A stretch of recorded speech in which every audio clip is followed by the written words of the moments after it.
Lari Show, masih bersama dua petualang cinta. Andika, kenapa sih kok tegang gitu? Nggak bakal dicecar lagi kok sama Pak Bos. Kayaknya tegang gitu ya. Masa pembantaian udah selesai. Udah takut mau dibantai. Andika, kita kan tahu kehidupan kamu itu begitu menyita perhatian ya. Mulai dari kasus narkoba, KDRT, hingga drama percintaan yang otomatis pasti mendatangkan banyak haters.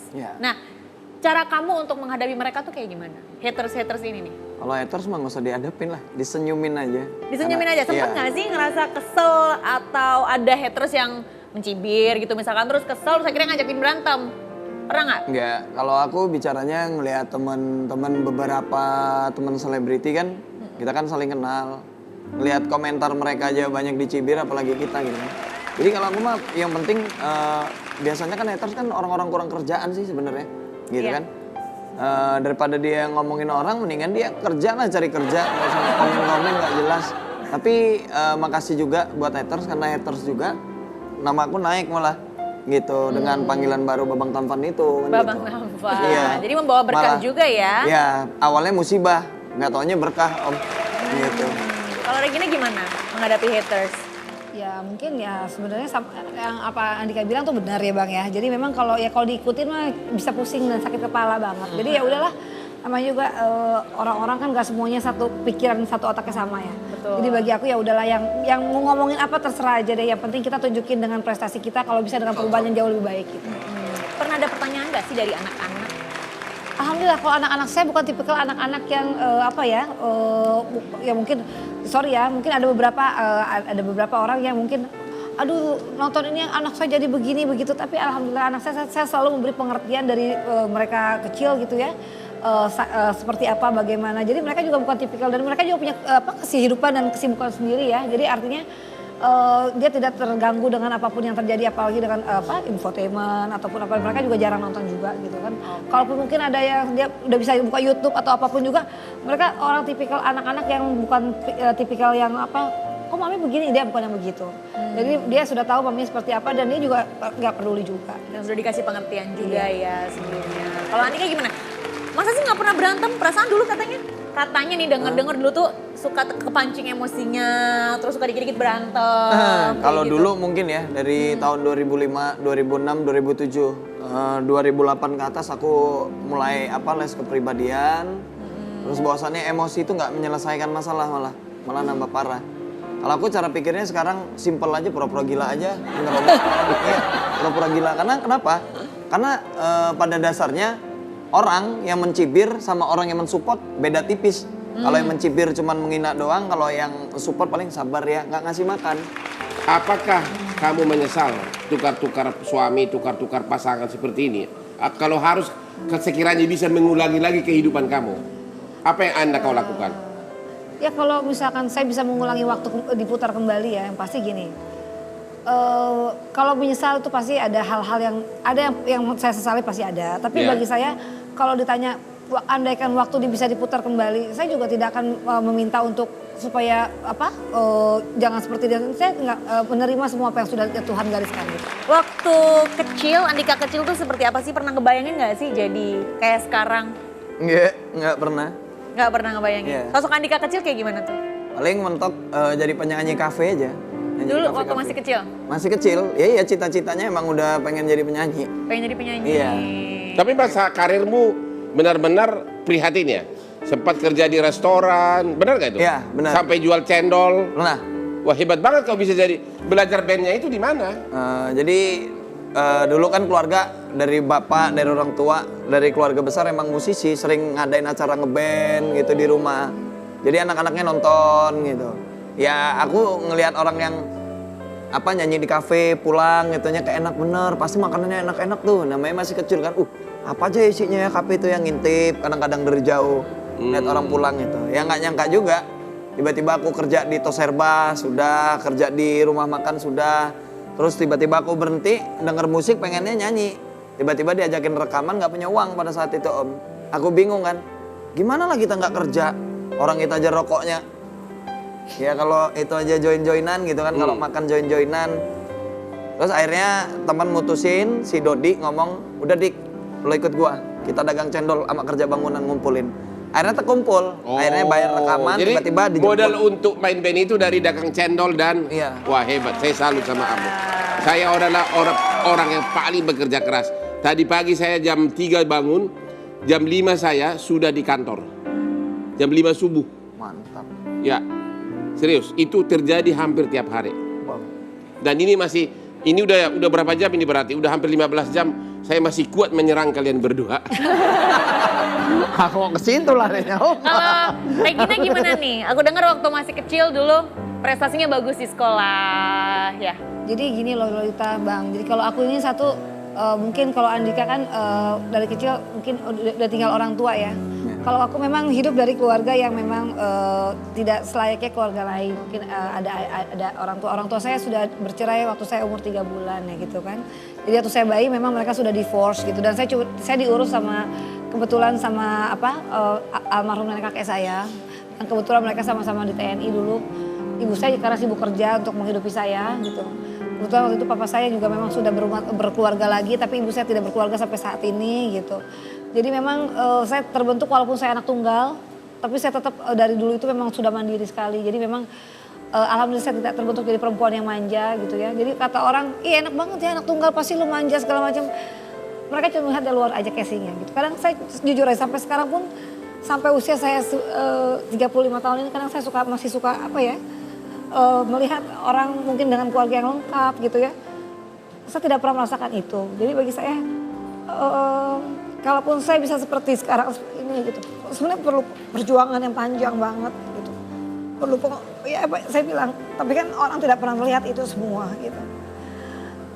Tapi saya syukuri aja, artinya di antara ketidaklengkapan yang saya punya gitu, di antara orang-orang yang mencaci saya, paling tidak orang terdekat saya, keluarga saya tahu bagaimana saya berusaha, berkorban, dan saya bisa menjadi seperti sekarang ini gitu. Makanya apalagi saya punya anak perempuan, ya makanya saya bilang kenapa saya juga nggak mau kok menikah 4 kali gitu kan. Tapi saya bilang hidup ini cuma 1 kali. Saya punya anak perempuan yang sudah sekarang mau SMA kelas 1, punya anak laki-laki saya yang jadi jagoan saya yang bisa nanti mungkin menjaga saya di usia saya tua nanti gitu. Jadi kalau saya mendapat pasangan yang bagi saya tidak nyaman dan tidak bisa menyayangi semuanya, apalagi itu adalah aset-aset saya untuk masa depan saya, untuk apalagi dipertahankan. Kalau mungkin suami bisa, istilahnya bukan saya sombong, bisa kita mungkin kapanpun kita bisa dapat. Tapi kalau namanya anak, sampai kapanpun tetap saya pertahankan. Jadi ibaratnya lebih baik sekarang orang mau berkata apa silahkan. Gitu. Bagi saya yang penting saya bisa hidup di kaki saya sendiri dengan prinsip saya, walaupun mungkin orang tidak suka dengan apa yang saya lakukan. Tapi bagi saya, anak saya bisa menjadi anak berprestasi, semua dengan hasil yang sangat memuaskan. Saya bisa mensekolahkan mereka tanpa disupport satupun oleh ayahnya mereka. Tapi saya bangga dengan apa yang saya lakukan sekarang ini. Untuk Regina, yang jelas pasti bagaimanapun keadaan orang tua, tadi Regina cerita waktu umur 3 bulan orang tua udah divorce. Tapi bagaimanapun mereka pasti punya peran yang penting dalam kehidupan Regina sampai dengan titik ini. Ada nggak sih kata-kata atau pelajaran dari orang tua yang paling Regina ingat sampai sekarang? Ya, yang pasti saya pasti bangga sekali dengan ibu saya karena apa? Sampai sekarang beliau tidak menikah gitu kan. Kadang kalau kita berpikir secara realistis, saya aja yang anak muda seperti ini, maksudnya yang belum 50 tahun. Kadang kita masih ada jiwa, masih pengen ini dan pengen itu. Tapi ibu saya bisa menahan dari saya 3 bulan, dia tidak menikah sampai sekarang. Gitu loh, ya mungkin dengan pertimbangan apapun itu yang bagi saya itu udahlah itu privasi dia. Tapi saya sangat menghormati sekali, makanya saya bilang kalau ada yang bilang, aduh kamu begini, kamu begitu segala macam. Artinya apa? Saya bisa menjadi sosok yang kuat seperti sekarang ini, bayangkan aja. Saya ini bukan dari keluarga orang yang kaya, ataupun ibu saya siapa, atau bapak saya siapa. Tapi paling tidak, saya benar-benar berjuang, semua benar-benar saya dapat, semua saya berjuang sendiri gitu loh. Mereka tidak ada yang tahu itu semua. Ini saya jadi teringat. Kemarin pagi ada follower saya tanya ke saya, pernah nggak si Hotman menangis? Karena saya dilihat selalu gini-gini kan. Dia ngomong ibunya, saya salah satu. Saya itu nangis rata-rata 2 kali setahun. Yaitu pada saat memperingati hari kematian Yesus, karena semua orang Kristen kan ke gereja, teringat ibu saya. Sama waktu malam tahun baru, karena malam tahun baru selalu kumpul. Kenapa saya tidak bisa lupa sama ibu saya? IQ saya ini Saya dari SD sampai dokter cum laude terus. Ibu saya itu, dia bisa pergi ke pasar, beli ikan mujair 1 ember. Di sop, dan kuahnya dikasih ke saya, dengan kata-kata selalu, biar pintar kau di sekolah. Dia nggak pakai kata IQ. Terus telur sama, itu apa tuh? Daun pepaya. Daun pepaya. Sampai saya disogok agar saya bawa makan. Dan memang anaknya semua pintar-pintar. Jadi saya suka sama orang yang mencintai ibunya. Aku sangat mencintai ibuku. Kenapa saya sedih? Karena ibu saya tiba-tiba meninggal, jatuh di kamar mandi umur 70. Ternyata dia ada darah tinggi. Saya tidak pernah check up karena dia wanita yang tabah, tidak pernah mengeluh. Padahal saya sering bawa dia ke berbagai negara untuk menemani saya check up rumah sakit. Setiap saya ingat itu, saya suka menangis. Aku pun suka menangis, jadi jangan kira yang Bandung begini nggak menangis. Ya, gitu loh. Perjuangan orang tua yang paling kamu ingat sampai sekarang? Ya, aku masih kecil juga pernah ke Jakarta dulu ya. Gitu. Tapi aku nggak tahu di mana karena ibu juga bapak nggak ada ya, muter-muter aja di Jakarta itu, nggak ada tempat tinggal. Oh ya? Numpang-numpang gitu kan, 4 orang lihat ibu. Ya walaupun aku masih umur berapa tahun, 7 tahun apa 8 tahun, ngerti lah. Ngeliat ibu ngelobi orang, ngobrol, numpang ke tempat saudaranya, diusir.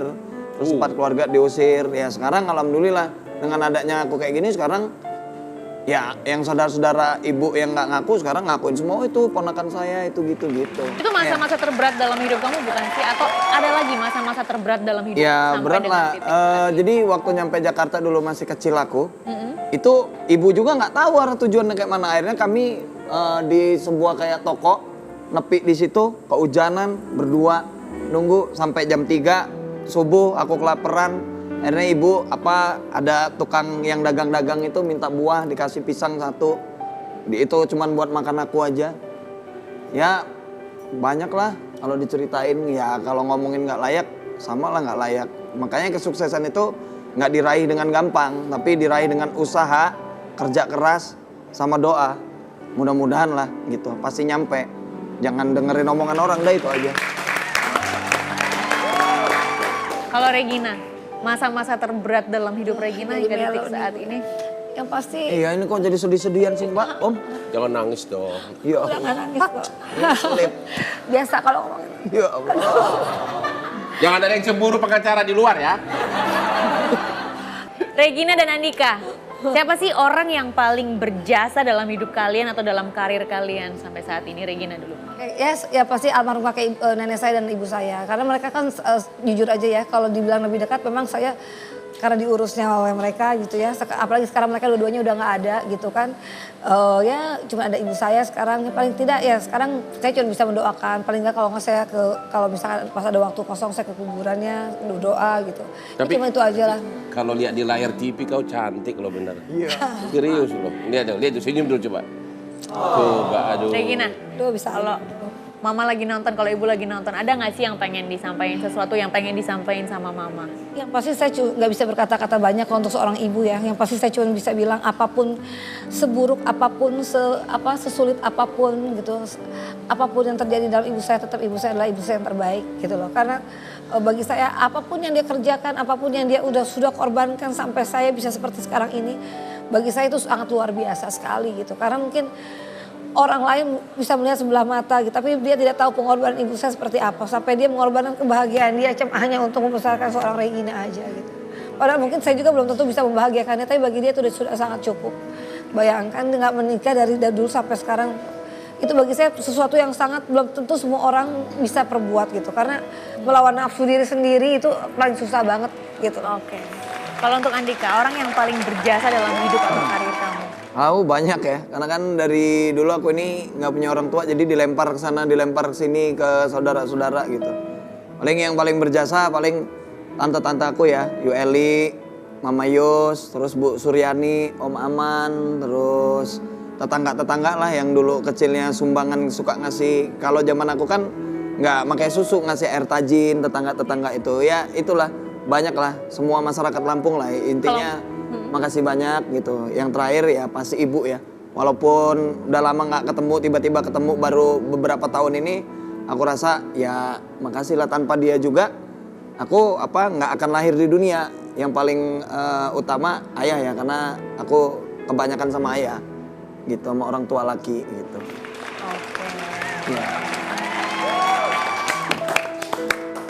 Sayang seru banget sih ngobrolnya. Iya. Om Hotman, Aku nggak diajak ngobrol nih. Dedi kamu nyekak-nyekak terus sampai aku nggak bisa ngomong. Oh iya sayang. Bingung. Dedi gimana aku dibolehin nikah nggak nih? Aduh. Tidak boleh. Kenapa Dad? Dia Jadi nggak boleh, Pak Bos. Dia udah Seorang baik banget. Hotman Paris pengacara internasional, masa mantunya buaya darah?